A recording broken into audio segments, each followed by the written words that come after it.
mbokk yi lii kànnaar la kànnaar nag bu ñu ko waxee mooy lu jëm ci wàllu diggante luy taxale ay diggante luy neexal ay diggante maanaam nga tëj nit ci foo xam ne dina la déggal dina la bëgg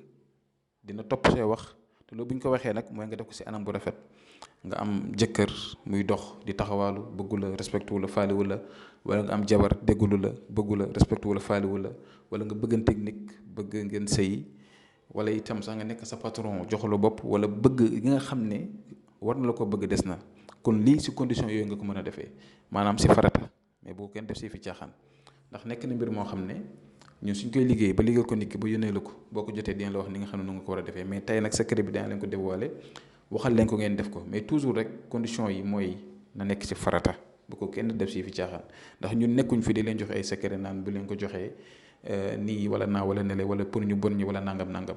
ndaxte am na ñu fi baax ñu fi ne man ñu baax ñi laay waxal ku bon moom waxuma ak yow dara waaye ku baax nag te lu baax tax laa jóg mën nga koo def incha allah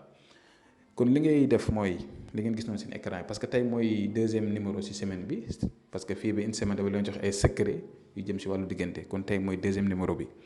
te ñi nga xam ne ñu ngi bëgg a def istixaara di seetlu seen mbir moo xam ci mbiru bopp wala wàllu diggante wala tukki wala lu mënti doon mi ngeen ñu envoyé message ci numéro boobu di affiché ci écran bi incha allah kon li ngeen war a def mooy da ngay bind photo boobu nekk sa ndeyjoor photo bi dana gën a leer day dem ak ñëw comme ni ngeen ko gisee nii ngeen koy bindee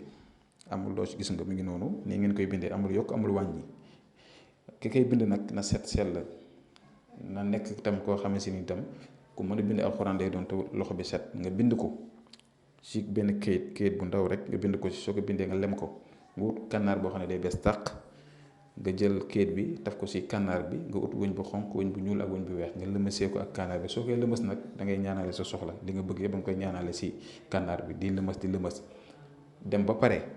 su ko defee nag foofu noonu nga xam ne fa leen di tëjee fi nga xam ne maanaam fa la tur bi nekk yow foofu ngay tiim